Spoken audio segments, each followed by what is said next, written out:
اگر آپ اپنی زندگی سے خوش نہیں ہیں اور آپ کو لگتا ہے کہ دوسرے آپ سے زیادہ خوش ہیں تو یہ کہانی سنیں۔ یہ کہانی ایک چھوٹی سی چیونٹی کی ہے جس نے خوشی کا راز جاننے کے لیے پوری دنیا گھوم لی، مگر جو جواب اسے ملا وہ تمہیں حیران کر دے گا۔ ایک چھوٹے سے گاؤں میں ایک پرانے درخت کی جڑوں میں ایک چھوٹی سی چیونٹی رہتی تھی۔ وہ ہر روز اپنی زندگی سے پریشان رہتی۔ اسے لگتا تھا کہ وہ بہت چھوٹی ہے، کوئی اسے اہمیت نہیں دیتا۔ دوسرے جانوروں کے مقابلے میں اسے اپنی زندگی بیکار لگتی تھی۔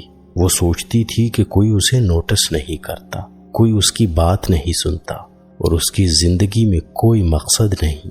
ایک شام وہ ایک پتھر پر بیٹھی رو رہی تھی۔ ایک بوڑھا فقیر وہاں سے گزر رہا تھا۔ اس نے چیونٹی کو دیکھا اور پوچھا، بیٹی یہ آنسو کیوں؟ چیونٹی نے سسکتے ہوئے کہا، بوڑھے فقیر، میری زندگی دکھوں سے بھری ہوئی ہے، کوئی مجھے پسند نہیں کرتا۔ بوڑھے فقیر نے مسکراتے ہوئے کہا، خوشی تیرے دل میں ہے، ہر حال میں خوش رہنا سیکھو، اپنی قدر کرو۔ مگر چیونٹی کے آنسو نہ رکے۔ وہ روتی رہی اور کہتی رہی کہ اس کی زندگی بے معنی ہے۔ آخر کار بوڑھے فقیر نے گہری سانس لی اور کہا، اچھا بیٹی بتا، تو کیا چاہتی ہے؟ اگر تجھے زندگی میں دوبارہ موقع ملے تو کیا بننا پسند کرے گی؟ میں تجھے وہ بنا دوں گا۔ چیونٹی کی آنکھوں میں چمک آئی۔ اس نے فوراً کہا، میں ایک رنگ برنگی تتلی بننا چاہتی ہوں۔ سب مجھے دیکھیں گے، میری خوبصورتی کی تعریف کریں گے اور میں آزاد ہو کر پھولوں پر ناچوں گی۔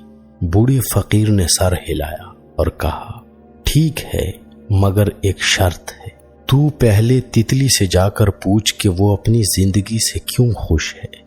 اگر تو خوشی کا راز جان لیتی ہے تو پھر میں تجھے تتلی بنا دوں گا۔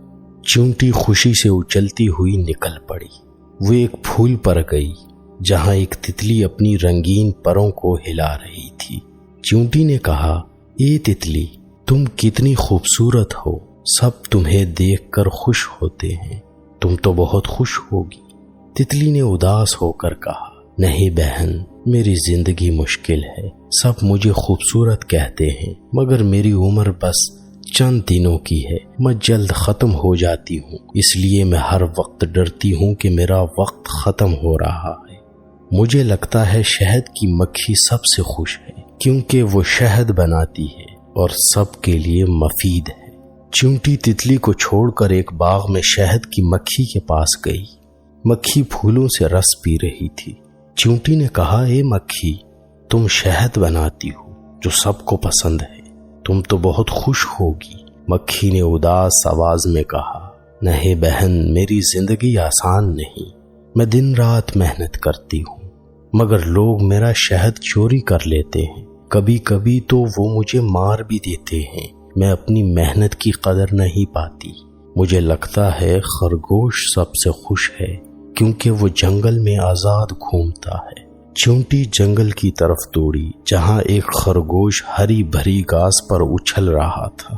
چیونٹی نے کہا، اے خرگوش، تم کتنے مزے میں ہو، تم جنگل میں آزاد گھومتے ہو، تم تو بہت خوش ہو۔ خرگوش نے اپنے کان ہلائے اور کہا، نہیں بہن، میری زندگی اتنی اچھی نہیں، مجھے ہر وقت شکاریوں سے بھاگنا پڑتا ہے، کھانا ڈھونڈنا مشکل ہے اور میں ہر وقت ڈر میں رہتا ہوں۔ مجھے لگتا ہے پرندہ سب سے خوش ہے کیونکہ وہ آسمان میں آزاد اڑتا ہے۔ چیونٹی ایک بلند درخت پر چڑھی جہاں ایک رنگین پرندہ گانا گا رہا تھا۔ اس کی آواز ہر طرف گونج رہی تھی۔ چیونٹی نے کہا، اے پرندے، تم آسمان میں آزاد اڑتے ہو، تمہاری آواز سب کو پسند ہے، تم تو بہت خوش ہو۔ پرندے نے اپنے پر ہلائے اور کہا، نہیں بہن، میری زندگی آسان نہیں، کھانا ڈھونڈنا پڑتا ہے، شکاری پیچھا کرتے ہیں، سکون کہاں۔ پرندہ رو پڑا اور بولا، میں نے ساری دنیا گھوم لی، ہر قسم کے جانوروں سے ملا، مگر سب کے اپنے مسائل ہیں، کوئی بھی مکمل خوش نہیں، لیکن مجھے لگتا ہے چیونٹیاں سب سے بہتر زندگی گزارتی ہیں۔